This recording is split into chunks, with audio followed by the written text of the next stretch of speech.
Hello बच्चों, मैं Manoj Sharma, chemistry expert. स्वागत है आपका मेरे यूट्यूब चैनल केमिस्ट्री सखा पे।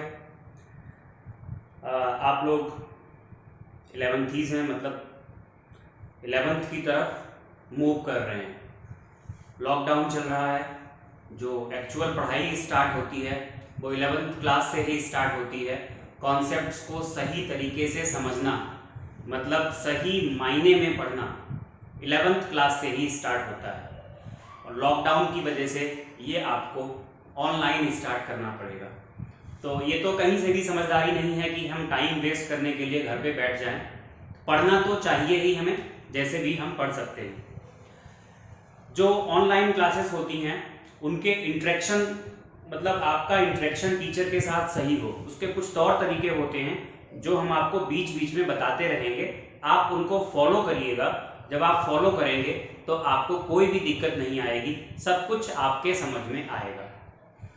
तो 11th क्लास की केमिस्ट्री, जिसमें पहला चैप्टर है some basic concepts of chemistry, उसी की हम लोग बात करने जा रहे हैं। Some basic concepts of chemistry. Notes आपको साथ में बनाने होंगे। देखो, बीच बीच में आपको वीडियो को पॉज करके कॉपी पे लिखना भी पड़ेगा। जैसे हमने कहा कि chapter 1 some basic concepts of chemistry. अगर आप फेयर नोट्स बना रहे हैं तो यहीं पे आपको वीडियो पॉज करके पहले ये नोट डाउन कर लेना चाहिए कि हमारा चैप्टर 1 है और उसका नाम है some basic concepts of chemistry. Means chemistry में हम जो भी पढ़ने वाले हैं उसकी जो शुरुआत होगी, उसमें जो कॉन्सेप्ट्स लगेंगे, हर चैप्टर के छोटे छोटे शुरुआत वाले कॉन्सेप्ट्स, वो हम पहले चैप्टर में पढ़ने वाले हैं। इसीलिए चैप्टर का नाम ही रखा गया है बेसिक कॉन्सेप्ट्स। यहां पर जिस टॉपिक की हम सबसे पहले बात करेंगे वो टॉपिक है मोल। नाम सुन के ही आपको इतना याद आ गया होगा कि ये नाम आपका सुना हुआ है। अगर आप सीबीएसई बोर्ड से थे तो मोल के बारे में बहुत ज्यादा नहीं पढ़ाया जाता है वहां पे 9th-10th में, जिस क्लास में भी होता हो मुझे नहीं मालूम, लेकिन नाम तो ये आता ही है। बट आईसीएसई बोर्ड में इसके बारे में अच्छा खासा 9th-10th में भी बताया जाता है। तो मोल नाम तो आपने सुना है, आई एम श्योर आपने नाम मोल सुना हुआ है। आप चाहें तो यहीं पे वीडियो पॉज कर सकते हैं और वीडियो को पॉज करके आप 1 मिनट या 2 मिनट के लिए सोच सकते हैं कि मोल है क्या, हमने मोल के बारे में क्या पढ़ा है। मैं तो वीडियो कंटिन्यू रखूंगा, आप पॉज करके तुरंत सोच सकते हैं कि मोल क्या है। फिर आप सोचिए, फिर जो मैं यहां बताऊंगा उससे आप मैच कराइए। तो होपफुली आपने सोचा होगा, और अब हम यहां पर बात करते हैं कि मोल क्या है। मोल की अलग अलग डेफिनेशंस निकल के आती हैं। अगर face to face interactive class होती है तो वहां पे हमें पता लग जाता है कि कौन सा बच्चा क्या बोल रहा है, कौन सा बच्चा क्या बोल रहा है। लेकिन अभी तक का एक्सपीरियंस यही है, ऑलमोस्ट सारे बच्चे इसकी सही डेफिनेशन नहीं दे पाते हैं, कोई भी नहीं बता पाता है। तो मोल क्या है इसके बारे में थोड़ा सा हम समझते हैं। आपसे पूछते हैं कि किलोग्राम क्या है, आपका आंसर सही आएगा यूनिट। मीटर क्या है, यूनिट। सेकंड क्या है, यूनिट। ये यूनिट्स होती हैं। आपको ये भी पता होगा कुछ स्टैंडर्ड यूनिट्स दी गई हैं, स्टैंडर्ड क्वांटिटीज की 7 होती हैं। जैसे कि यूनिट्स जो दी गई हैं, ये बेसिकली फिजिक्स का टॉपिक हो गया, फिजिक्स में आपको पढ़ाया भी जाएगा। जो स्टैंडर्ड यूनिट्स दी गई हैं एसआई सिस्टम में, मास की किलोग्राम दी गई है, लंबाई यानी लेंथ की मीटर दी गई है, टाइम की सेकेंड दी गई है, करंट की एम्पियर दी गई है। ऐसे ही करके लास्ट में एक और यूनिट आती है, that is called amount of substance. Amount of substance की एक यूनिट दी गई है जिसका नाम होता है मोल। तो मोल क्या है, अगर आपसे कोई अब क्वेश्चन पुट अप करता है व्हाट इज मोल, तो आपको पहला आंसर यही देना है, मोल इज एन यूनिट। आगे क्या बताना है वो मैं आपको बताऊंगा। मोल is an unit of amount of substance. अभी लिखना नहीं है, लिखना क्या है मैं आपको बता दूंगा। तो पहला स्टेटमेंट जो आप देंगे मोल के बारे में वो यही देंगे, मोल is an unit of amount of substance. अच्छा, अमाउंट की यूनिट किस तरीके से है, जैसे अगर हम किसी भी सब्सटेंस की अमाउंट को मेजर करें, मैं यहां पे लिख रहा हूं amount of substance. Amount of substance में आप क्या क्या मेजर कर सकते हो। पूरी साइंस ही बनाई गई है कि हम फायदा उठा सकें। अमाउंट ऑफ सब्सटेंस में या तो आप मास मेजर करते हो, या फिर आप वॉल्यूम मेजर करते हो, या फिर आप नंबर ऑफ पार्टिकल्स। केमिस्ट्री में या साइंस में पार्टिकल्स ना लिख करके उसकी जगह एक वर्ड यूज किया जाता है, दैट इज कॉल्ड एंटिटीज। तो या तो आप मास मेजर करेंगे या वॉल्यूम या नंबर ऑफ एंटिटीज। ऐसा क्यों? मैं आपको एग्जांपल देता हूं रियल लाइफ से जोड़ के। सपोज दैट आप बाजार में सब्जी खरीदने गए, आपने आलू खरीदे, तो अगर आपसे सही भाषा में पूछा जाए भाई कितनी अमाउंट चाहिए आपको आलू की, तो आप आंसर देंगे 1 kg, 2 kg। केजी किसकी यूनिट है? मास की। इसका मतलब आप आलू को जो खरीद रहे हैं, वो जो अमाउंट ले रहे हैं, वो मास के टर्म में आप ले रहे हैं। वॉल्यूम के टर्म में क्यों नहीं ले रहे हैं? क्योंकि वॉल्यूम के टर्म में हमारे लिए कन्वीनियंट नहीं है। सबका साइज अलग अलग होता है, सारे स्फेरिकल नहीं होते हैं। अगर स्फेरिकल भी होते हैं तो फिर रेडियस पता हो, 4/3 πr³ से वॉल्यूम पता हो, या अगर हम किसी कंटेनर में डाल के उनका वॉल्यूम निकालेंगे तो भी पॉसिबल नहीं है, क्योंकि बीच बीच में खाली स्पेस रह जाएगा। पैकिंग तो हो नहीं सकती क्योंकि ये रिजिड होते हैं, तो खाली स्पेस भी रह जाएगा। तो वॉल्यूम मेजर करना पॉसिबल नहीं है आलूओं का, और आलूओं को नंबर से भी लेना पॉसिबल नहीं है, क्योंकि कोई छोटा होता है, कोई बड़ा होता है। तो हमारे लिए वहां पर क्या कन्वीनियंट है? हमारे लिए वहां पर मास कन्वीनियंट है।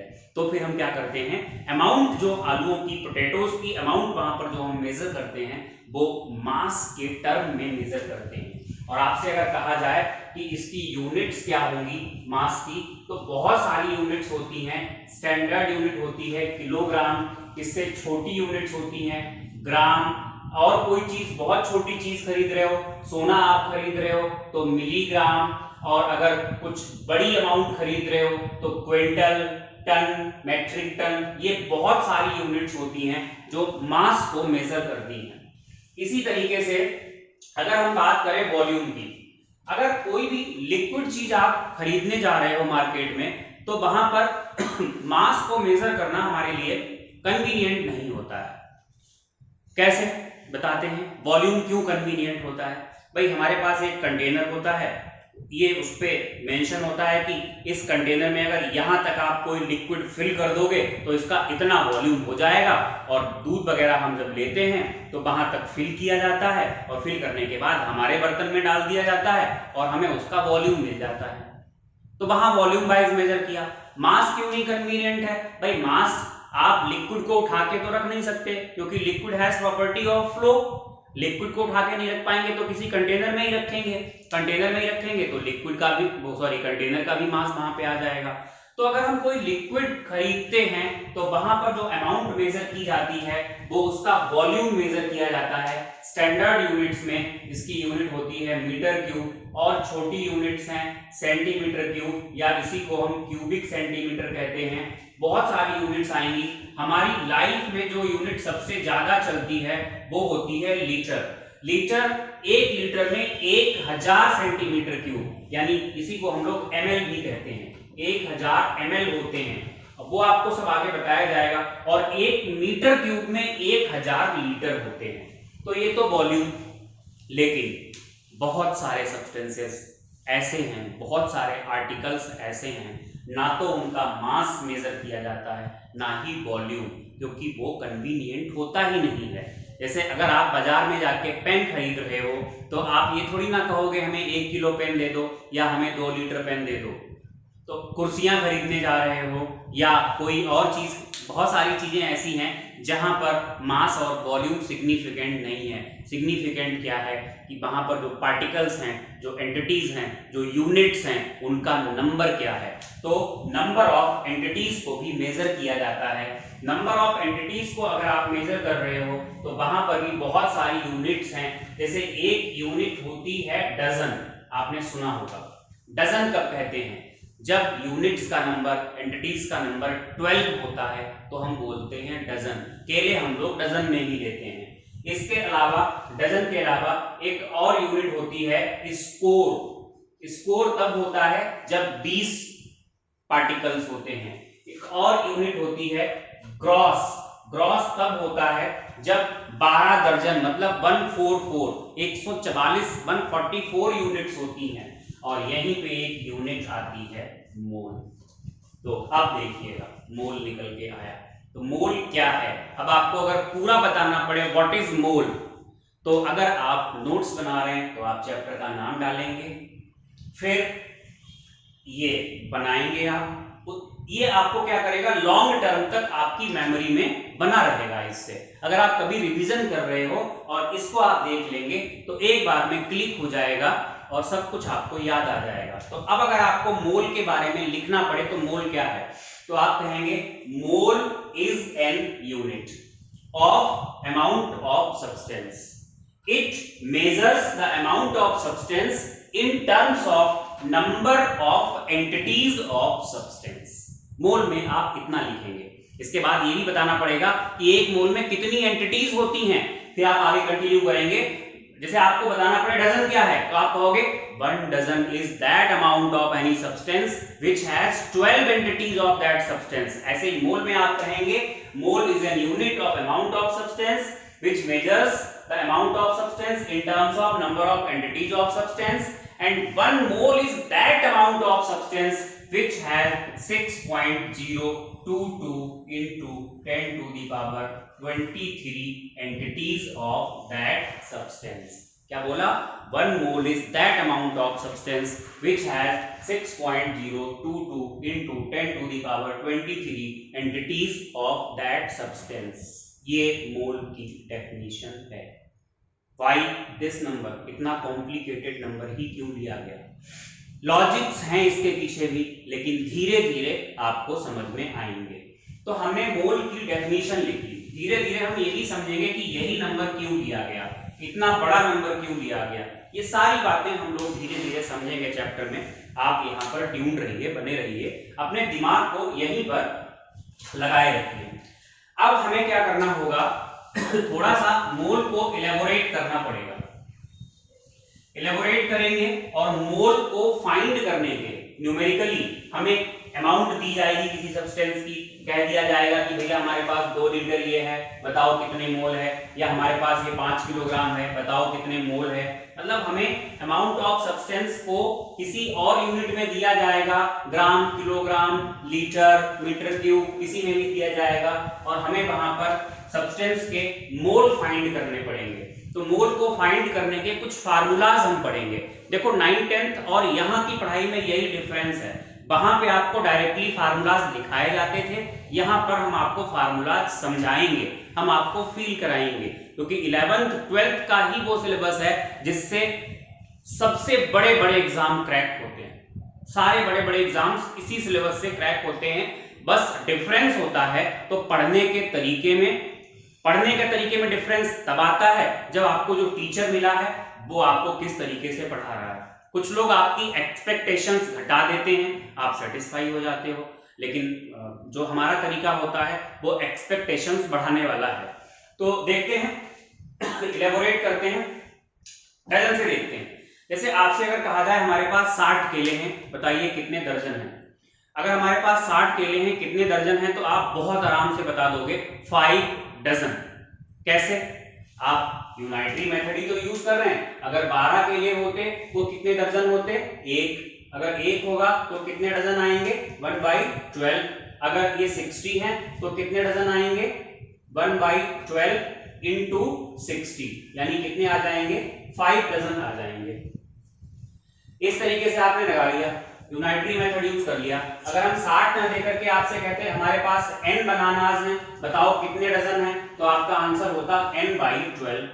ऐसे ही अगर हम आपसे मोल के बारे में पूछें कि हमने आपसे कहा कि हमारे पास नंबर ऑफ एंटिटीज n है, बताओ मोल कितने होंगे, तो आप क्या करेंगे, n को डिवाइड करेंगे 6.022 इंटू 10 to the power 23 से। क्या ये फार्मूला आपको समझ में आया? यूनाइटरी मेथड से तो बनाया गया है भाई। अगर हमारे पास n बनानास हैं, कितने डजन हैं, तो n/60 n/12 करोगे। और अगर आपको n बनानास में मोल निकालने पड़े तो क्या करोगे, n/6.022 into 10 to the power 23 करोगे। इस तरीके से तो मोल निकालने का जो पहला सबसे बेसिक फार्मूला यहां पर बना है वो जाकर के बना है mole is equal to n upon Na। इस तरीके से सब स्क्रिप्ट में a आएगा, कैपिटल में होगा, ये फार्मूला बनेगा। ये n क्या है? ये n हमने आपको बताया था जो आपको एंटिटीज का नंबर दिया गया है, गिवन नंबर ऑफ एंटिटीज। और Na अभी अभी तो बात हुई थी, Na है 6.022 इंटू 10 टू द पावर 23। इसको हम लोग एवोगैड्रो नंबर भी कहते हैं। एवोगैड्रो ने नहीं दिया था ये नंबर, लेकिन उनके रेस्पेक्ट में इसको एवोगैड्रो नंबर भी कहा जाता है। तो ये मोल निकालने का सबसे बेसिक फार्मूला बन गया। यहां से किस टाइप के क्वेश्चंस, मतलब जो सिंपल से बनेंगे जो आप सॉल्व कर सकते हो। भाई आपसे कहेंगे कि हमारे पास एंटिटीज का नंबर 100 है, बताओ मोल कितने होंगे, तो 100 को डिवाइड करना पड़ेगा इस नंबर से। या उल्टा पूछ लें, हमारे पास कोई भी सब्सटेंस है 5 मोल है, बताओ नंबर क्या होगा, तो मोल 5 हो गए, नंबर आपसे ये पूछा जा रहा है तो 5 की मल्टीप्लाई हो जाएगी 6.022 इंटू 10 टू द पावर 23 से। यहां पर एक जो नया टर्म आया है, नया वर्ड आया है एंटिटीज। केमिस्ट्री में एंटिटी का मतलब होगा क्या, एंटिटी क्या होगी, तो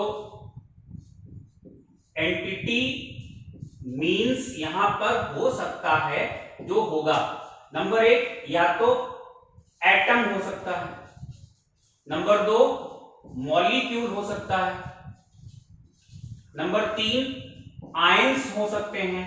ये एक्चुअली डिपेंड करेगा, depends on nature of substance. Nature of substance पे डिपेंड करेगा कि एंटिटी का मतलब एटम है या मॉलिक्यूल है या आयन है। मैं एग्जांपल लेता हूं, अगर हमसे कहा गया 1 मोल गोल्ड, तो गोल्ड जो होता है, गोल्ड में मॉलिक्यूल्स नहीं होते हैं, गोल्ड में एटम्स जो होते हैं वो उसकी यूनिट होती है। तो इसका मतलब हुआ that is 6.022 into 10 to the power 23 atoms of gold का सिंबल होता है Au। और देखते हैं थोड़ा, ये आपको तो कॉपी करना ही होगा। जैसे आपने कॉपी क्या क्या करना होगा, एक तो चैप्टर का नाम, फिर मोल की पूरी जो हमने बनाया था डायग्राम अमाउंट ऑफ सब्सटेंस वाला वो, उसके बाद मोल की पूरी डेफिनेशन जो बताया था आपको, फिर मोल निकालने के फार्मूलाज आप हेडिंग डालेंगे, फार्मूलाज में ऑफ फाइंडिंग मोल बकायदा हम ड्राइव करेंगे, उसमें ये पहला है, ये आप लिख चुके होंगे। उसके बाद आप फिर क्या करेंगे, एंटिटी का मतलब क्या है, एंटिटी का मतलब हम यहां पर आपको बता रहे हैं, एंटिटी का मतलब एटम हो सकता है, एंटिटी का मतलब मॉलिक्यूल हो सकता है, एंटिटी का मतलब आयन हो सकता है। और एग्जांपल हम ले लेते हैं, यहां से और क्लियर होगा। अगर हमने कहा 1 मोल कार्बन डाइऑक्साइड गैस, तो इसका मतलब हुआ that is 6.022 into 10 to the power 23, यहां आएगा इस बारी मॉलिक्यूल्स ऑफ CO2, क्योंकि कार्बन डाइऑक्साइड की जो यूनिट होती है वो CO2 मॉलिक्यूल होती है। ये कंपाउंड है, ये एलिमेंट नहीं है। ये क्या था, एलिमेंट था। और एलिमेंट की जो यूनिट होती है वो एटम भी हो सकती है और मॉलिक्यूल भी हो सकती है। एलिमेंट की यूनिट एटम भी हो सकती है और मॉलिक्यूल भी हो सकती है। क्या कह रहा हूं मैं, मॉलिक्यूल भी हो सकती है। यस, सही कह रहा हूं, पढ़ाऊंगा आपको क्लासिफिकेशन ऑफ मैटर में। लेकिन कंपाउंड की यूनिट हमेशा क्या होती है, कंपाउंड की यूनिट मॉलिक्यूल, या अगर आयनिक कंपाउंड है तो वहां पर मॉलिक्यूल ना बोल करके फार्मूला यूनिट बोला जाता है। बहुत कम लोग आपको बताएंगे ये बात। NaCl मॉलिक्यूल नहीं होता है, NaCl एक आयनिक कंपाउंड है और आयनिक कंपाउंड में मॉलिक्यूल नहीं बोलते हैं, फार्मूला यूनिट बोलते हैं। तो NaCl एक फार्मूला यूनिट है क्योंकि वो आयनिक कंपाउंड है। CO2 एक मॉलिक्यूल है क्योंकि ये कोवेलेंट कंपाउंड है। ये सारी बातें आप आगे सीखेंगे, कौन आयनिक है और कौन कोवेलेंट है। तो एंटिटी का मतलब क्या है वो आपको हमने बता दिया। पहला फार्मूला आपको मोल निकालने का क्लियर हो गया होगा। अब हम बढ़ेंगे दूसरे फार्मूले की तरफ। वो फार्मूला सुना तो आप सब लोगों ने है, आप लोगों ने सुना हुआ है mole is equal to mass in gram upon molecular mass. Actually molecular mass किताबों में भी लिखा होता है और मॉलिक्यूलर मास ही लोग पढ़ाते हैं। मॉलिक्यूलर मास नहीं होना चाहिए, मोलर मास होना चाहिए वहां पे।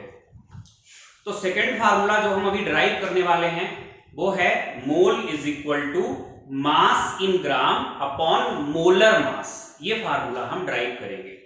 देखते हैं, पहले फार्मूला ड्राइव करेंगे। तीन फार्मूलाज की बात करेंगे। तीन फार्मूलाज ही हैं मोल निकालने के।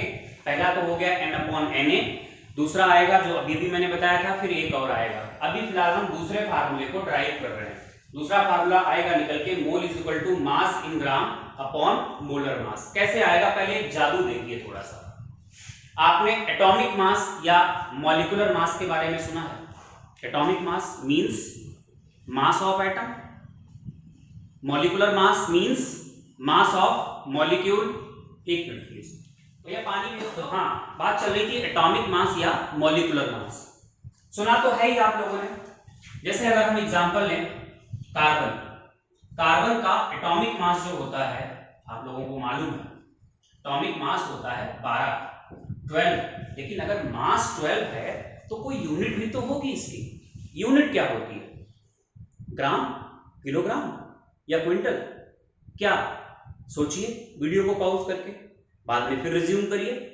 देखो, ऑनलाइन क्लास में इंटरेक्ट होने का यही बेस्ट तरीका होता है कि आप सोचें उसको। ऐसा नहीं कि आप जल्दबाजी में बस जहां आपसे कहा गया पाउज करिए और सोचिए, दिमाग लगाइए। जैसे आप क्लास में बैठ के सोचते हैं ना, टीचर आपको टाइम देता है आधे मिनट का या 10 सेकंड का या 15 सेकंड का, आपसे क्वेश्चन पूछता है, तो वैसे आप टाइम लीजिए, बताइए यूनिट क्या होती है। नहीं, ग्राम या किलोग्राम नहीं होती है, यहां पर यूनिट होती है AMU।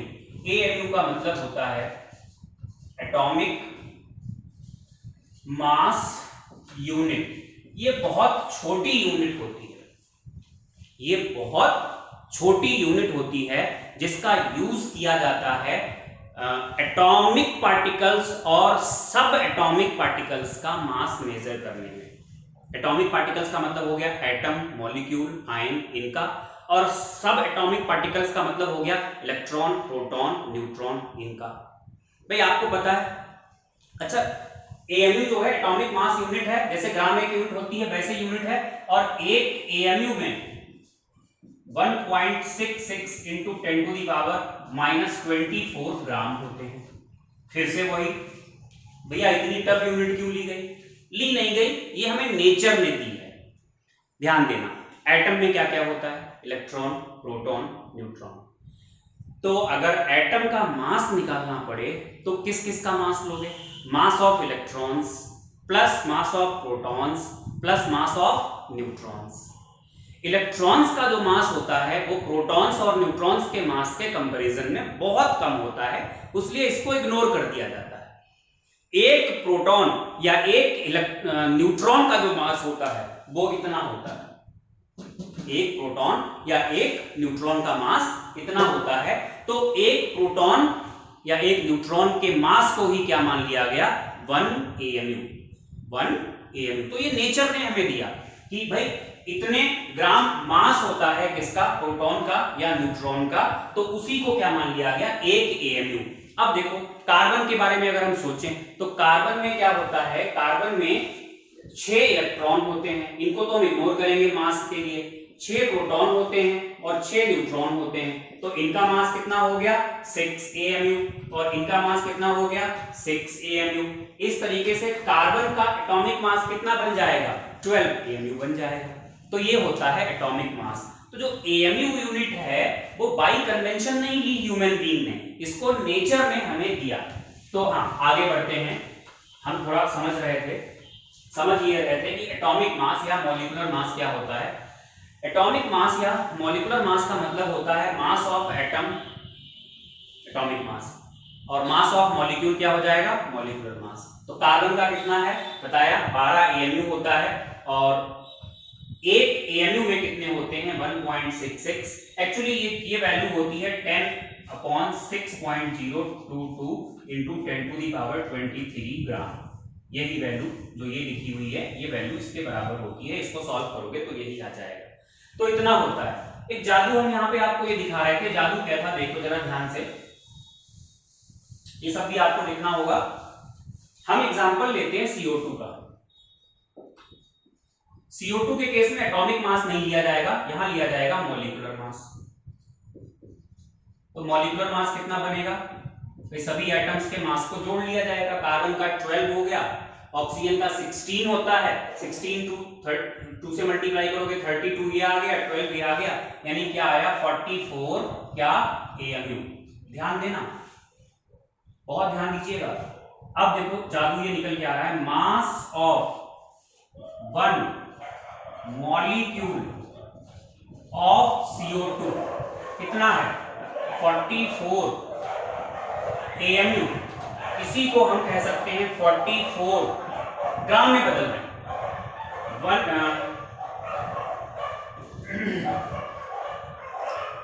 वो एक्चुअली हमने भी आपको लिखाया था 10/6.022 into 10^24, तो 10 नहीं 1 होता है, 1/6.022 into 10^23 ग्राम, क्योंकि एक AMU में इतने ग्राम होते हैं।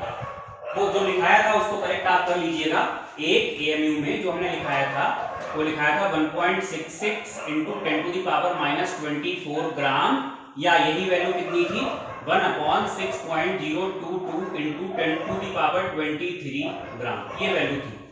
वापस आते हैं एग्जांपल CO2 का।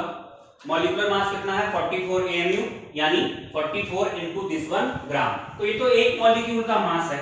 मास ऑफ 1 मोल मॉलिक्यूल्स कितना हो जाएगा भैया, एक मोल का मतलब होता है, पहले तो हमने एक मॉलिक्यूल का लिखा और एक मोल मॉलिक्यूल्स का निकालना है तो इस नंबर से मल्टीप्लाई करनी पड़ेगी, ये कैंसिल होगा, क्या आएगा आंसर 44 ग्राम। जादू ये है, इन पे कंसंट्रेट करें। मास ऑफ 1 मॉलिक्यूल भी 44 है और मास ऑफ 1 मोल मॉलिक्यूल्स भी क्या है 44 है। डिफरेंस क्या है, जब आप एक मॉलिक्यूल का मास लेते हो तो वो अगर 44 AMU है, फिर 1 मोल मॉलिक्यूल्स का जो मास आएगा वो क्या होगा 44 ग्राम होगा। तो बहुत से लोग जो देखो क्या होता है, आपसे पूछा जाता है कि बताओ CO2 का मॉलिक्यूलर मास क्या है, आंसर देते हैं 44। CO2 का मोलर मास क्या है, तब भी आंसर देते हैं 44। आंसर तो ठीक है दोनों, बट इनकम्प्लीट है। अगर आपसे कोई कहे कि CO2 का मॉलिक्यूलर मास क्या है, मतलब मास ऑफ 1 मॉलिक्यूल, तो आपको आंसर देना चाहिए 44 AMU। और अगर आपसे कोई कहे कि CO2 का मोलर मास क्या है, तो आपको आंसर देना चाहिए 44 ग्राम पर मोल। होते सेम ही है, तो मॉलिक्यूलर मास और मोलर मास दोनों क्या होते हैं, सेम होते हैं। तो आप चाहें इसको भी कॉपी आपको करना चाहिए एज एन एक्सपेरिमेंट, इसे आप कॉपी करेंगे कि हमने ये कुछ सीखने के लिए। अब आपके समझ में आ गया होगा कि एक मोल में यही नंबर क्यों लिया गया। एक मोल में ये नंबर इसलिए लिया गया सो दैट जो मॉलिक्यूलर मास है और मोलर मास है वो कैसे हो जाएं, सेम हो जाएं। जानबूझ के ये नंबर बाई कन्वेंशन लिया गया एक मोल में।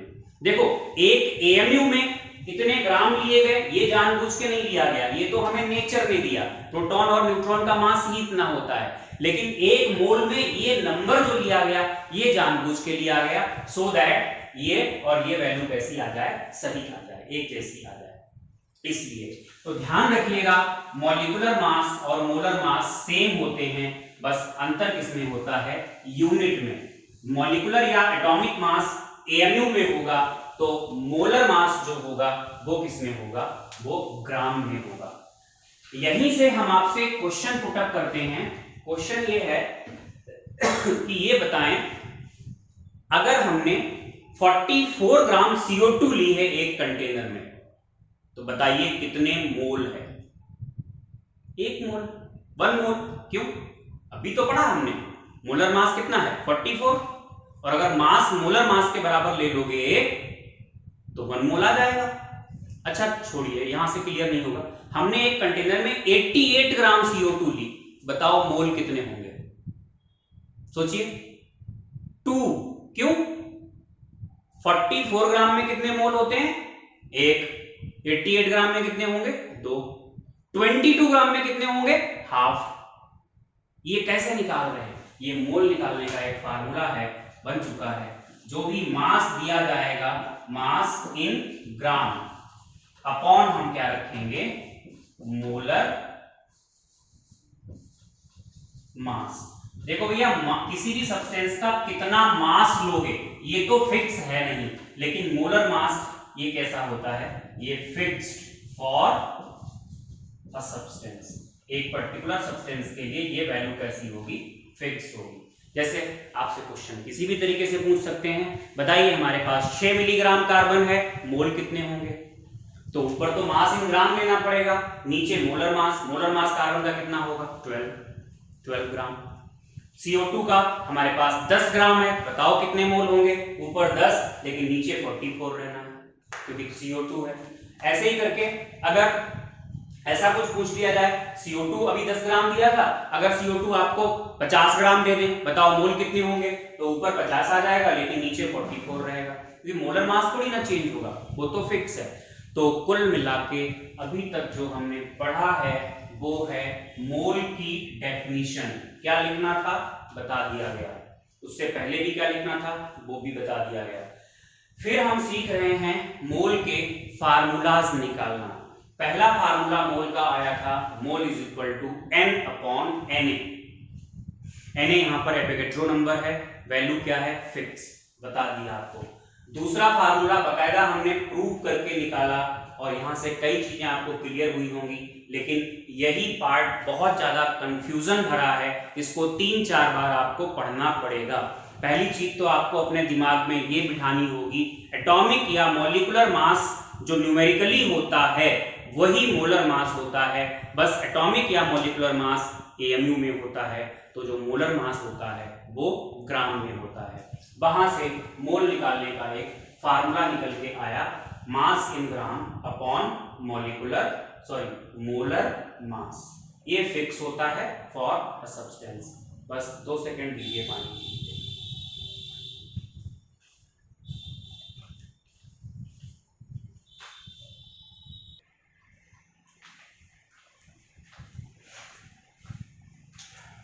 देखो बेटा, जो तीसरा फार्मूला है मोल निकालने का, उसको हम इलेबोरेट तो नहीं करेंगे, लेकिन फार्मूला यहां पर याद करने के लिए कहेंगे। बाकी एक चैप्टर आएगा आगे चल के, स्टेट्स ऑफ मैटर, वहां पर आपको डिटेल में समझाया जाएगा। ये फार्मूला है mole is equal to volume of gas in litre at NTP upon 22.4। ये फार्मूला होता है, ये हमें अप्लाई करना पड़ेगा। NTP ये टेम्परेचर और प्रेशर की कंडीशन होती है। NTP का मतलब होता है नॉर्मल टेम्परेचर एंड प्रेशर, या इसको STPP बोलते हैं, स्टैंडर्ड टेम्परेचर एंड प्रेशर। इस पे टेम्परेचर 273 केल्विन और प्रेशर 1 atm या 1 बार होता है, ये प्रेशर की यूनिट्स होती हैं। और ये फार्मूला केवल गैसेस के लिए एप्लीकेबल है। इससे पहले जो 2 फार्मूलाज आपने पढ़े थे वो सभी के लिए एप्लीकेबल थे, लिक्विड, सॉलिड्स, गैसेस, लेकिन ये फार्मूला केवल गैसेस के लिए ही एप्लीकेबल है। तो फार्मूलाज में ये तीसरा फार्मूला आपका आ जाएगा। इसके बाद अब हम क्वेश्चन सॉल्व करने के तरीके को सीखेंगे। सबसे पहले हम इजी राइड करेंगे। इजी राइड का मतलब सबसे सिंपल वाले क्वेश्चंस करेंगे, फिर हम लोग उनसे थोड़ा टफ की तरफ बढ़ेंगे, फिर टफेस्ट नट पे जाएंगे, मतलब उनको क्रैक करेंगे, उन नट्स को क्रैक करेंगे जिनको तोड़ना थोड़ा मुश्किल होता है। तो इजी राइड में सिंपल सा हम क्वेश्चन लिखा रहे हैं, आप लिखें क्वेश्चन, फाइंड मोल इन, पहला है 12 रहने थोड़ा सा बढ़ा देते हैं, 22 ग्राम कार्बन डाइऑक्साइड गैस। इसमें आपको मोल बताने हैं। दूसरा है 12 मिलीग्राम ऑफ कार्बन। तीसरा है 500 किलोग्राम ऑक्सीजन गैस। चौथा है 10 टू द पावर 20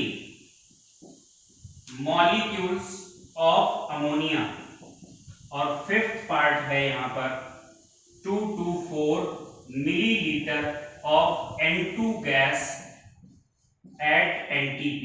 बेटा जी हम इन क्वेश्चंस को सॉल्व करेंगे, ध्यान दें, कोशिश करेंगे कि एक बार में सब आ जाए। आप क्वेश्चन डायरेक्टली वीडियो मत देखिए, आप जाइए पहले वीडियो को पॉज करिए, इन क्वेश्चंस की तरफ अपना ध्यान लगाइए, इनको सॉल्व करने की कोशिश करिए, उल्टा सीधा गलत सही जैसा भी आपसे सॉल्व हो आप सॉल्व करें, और उसके बाद फिर आप अपने आप को चेक करने के लिए वीडियो को रिज्यूम करें, फिर देखें, ठीक है। This is the proper way of interactive online class. Online class जो कि इंटरेक्टिव हो, जो आपका दिमाग भी खोले, आपके दिमाग को खुलने का मौका भी दे, समय भी दे, ये सही तरीका होता है जिसको आप फॉलो करिए। हम एक्सपीरियंस्ड हैं इसलिए आपको बता रहे हैं, तो पॉज करिए, सॉल्व करिए, फिर वीडियो को रिज्यूम करिए, मैं कंटिन्यू करता हूं। तो क्वेश्चन का जो पहला पार्ट है उसमें 22 ग्राम CO2 है। भाई आपको जो दिया गया है ये मास ऑफ CO2 दिया गया है। आप सोचें, मोल निकालने के 3 फार्मूलाज हैं, N/Na। N ऊपर जो होता है वो क्या होता है, नंबर ऑफ पार्टिकल्स, वो तो यहां लगना है। दूसरा क्या होता है, मास इन ग्राम अपॉन मोलर मास, वही लगेगा।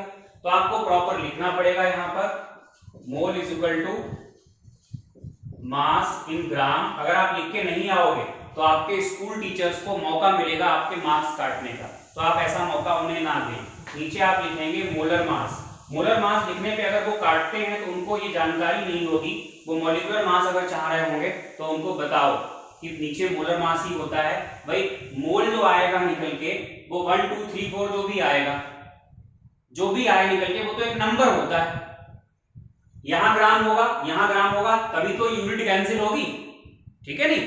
तो मोल जो निकल के आएगा तभी मोल हो पाएगा वहां पे, अदरवाइज मोल नहीं हो पाएगा। यहाँ AMU में और यहाँ ग्राम में तो सेम यूनिट्स नहीं है तो कैंसिल नहीं हो पाएंगी। तो मोलर मास ग्राम में होता है, और अगर मॉलिक्यूलर मास ले लिया तो AMU में होता है, वो अलग बात है। आंसर तो सही आएगा ही आएगा क्योंकि न्यूमेरिकली दोनों वैल्यू सेम होती हैं।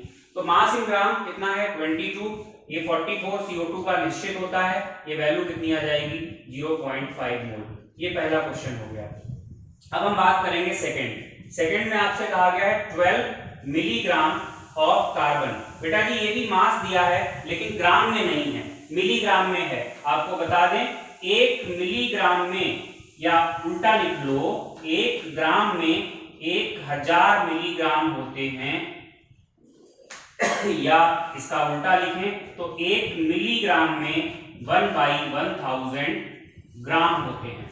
तो यहां पर जो मास ऑफ कार्बन बनेगा जाके वो होगा 12 मिलीग्राम, यानी 12 इंटू 1 हम कह सकते हैं 12 इंटू 10⁻³ ग्राम। कोशिश करिए कि हम डेसिमल्स में ना सॉल्व करें, 10 की पावर्स में सॉल्व करें, ये आपके लिए ज्यादा बेनिफिशियल रहेगा। अब आप मोल निकालने के लिए क्या करोगे, मोल निकालने के लिए ऊपर आएगा मास इन ग्राम जो कि 12 इंटू 10⁻³ है, नीचे आएगा कार्बन का मोलर मास। इस तरीके से आप देखेंगे यहाँ पर 10⁻³ मोल आ जाएंगे। थर्ड पार्ट की अगर हम बात करेंगे, आपको कहा गया है 500 किलोग्राम ऑक्सीजन गैस। पहली बात तो आपको बता दें ऑक्सीजन गैस लिखा है और ऑक्सीजन का एटॉमिक मास होता है 16, बट यहां पर ऑक्सीजन गैस कहा है। ऑक्सीजन गैस O नहीं होती है, O2 होती है। तो यहाँ की जो यूनिट यानी एंटिटी है वो मॉलिक्यूल है, यहाँ एटम नहीं है, तो O2 मान के चलेंगे। जो मोलर मास हम लेंगे वो O2 का लेंगे। अगर ऑक्सीजन लिख दिया होता ऐसे ही, ऑक्सीजन एटम लिख दिया होता तब तो 16 लेते। ऑक्सीजन गैस तो वेल नोन है कि O2 होती है, तो हम मोलर मास जो लेंगे वो 32 लेंगे। फिलहाल पहले तो हमें क्या करना पड़ेगा, 500 किलोग्राम को बदलना पड़ेगा ग्राम में। 500 इंटू क्या हो जाएगा 1000, अब ये ग्राम हो गया। अब आप यहाँ मोल निकाल लें, मोल इज इक्वल टू क्या आएगा, मास इन ग्राम अपॉन होगा मोलर मास। मोलर मास होता है 32। इसको आप सॉल्व कर लेंगे, जो भी निकल के आएगा वो आपका आंसर होगा। बेटा जी क्वेश्चन का तीसरा पार्ट जब आप देखेंगे, तीसरा पार्ट है 10⁻20 मॉलिक्यूल्स ऑफ अमोनिया। तो इस बारी मास नहीं दिया है, इस बारी आपको n दिया है। n कितना है 10 टू द पावर 20 और आपको बताने क्या है मोल। तो मोल इज इक्वल टू आप फार्मूला लगाएंगे n अपॉन Na। ध्यान दें 10 टू द पावर 20 नीचे आएगा 6.022 इंटू 10 टू द पावर 23। ये वैल्यूज तो आनी ही आनी है, ये आपको बार बार परेशान करेंगी। तो बहुत जरूरी है आप यहाँ पे 10 कर लें। अगर आप 10 करेंगे into 10 to the power -21 sorry 10 to the power 19 हो जाएगा। भाई एक पावर कम करके हमने 10 ले लिया और 10 अपॉन क्या कर दिया 6.022 और ये जो पावर यहाँ नीचे प्लस में थी ऊपर जाके कैसे हो गई माइनस में। तो जब इसको हम सॉल्व करेंगे तो ये वैल्यू तो आप याद रखें ही रखें कम से कम, क्योंकि पूरी केमिस्ट्री में यूज होनी है। 1.66 आती है इंटू 10 टू द पावर, ये आप माइनस कर लो -4 मोल हो जाएगा। आखिरी पार्ट है 224 ml of N2 gas at NTP। तो जो फिफ्थ पार्ट है N2 आपको दी गई है 224 ml, इसे आप लीटर में बदलें, 1000 से डिवाइड करेंगे तो 224 इंटू 10 टू दी पावर -3। अब ये किसमें आ जाएगा लीटर। आपको गैस का वॉल्यूम दिया है और जब गैस का वॉल्यूम देते हैं तो मोल निकालने के लिए हम फार्मूला लगाएंगे। आप लिखिएगा properly, mole is equal to volume of gas in litre at NTP upon 22.4। कुल मिला के 224 into 10 to the power -3 upon 22.4 करेंगे तो ये आएगा 10 इंटू 10 टू दी पावर -3, यानी ये 10 टू दी पावर -2 मोल हो जाएंगे। ये तो हमने आपको पढ़ाया बिल्कुल बेसिक, लेकिन मुझे पता है कि 11th का बेसिक भी 10th से बहुत टफ होता है, बट आप इसको फील करें, थोड़ा एंजॉय करें तो आपको अच्छा लगेगा और आपको याद भी रहेगा। नेक्स्ट लेक्चर में हम कंटिन्यू करेंगे मोल के क्वेश्चंस को। जुड़े रहने के लिए चैनल को सब्सक्राइब करिए और अपनी अटेंडेंस वहां पे जरूर दे दें कमेंट बॉक्स में नाम लिख के, जिससे मुझे पता लग जाए। कमेंट बॉक्स में आप लिख दीजिएगा अपना नाम और MQ कोचिंग से देख रहे हैं तो MQ लिख दीजिए, कहीं और से अगर देख रहे हैं तो वो नाम लिख दीजिए। इस तरीके से नाम जरूर लिखें, मुझे अटेंडेंस आपकी दिखेगी तो थोड़ा पता रहता है कि कौन देख रहा है कौन नहीं, और आगे के वीडियोस के लिए सब्सक्राइब भी करें इसे। Thank you.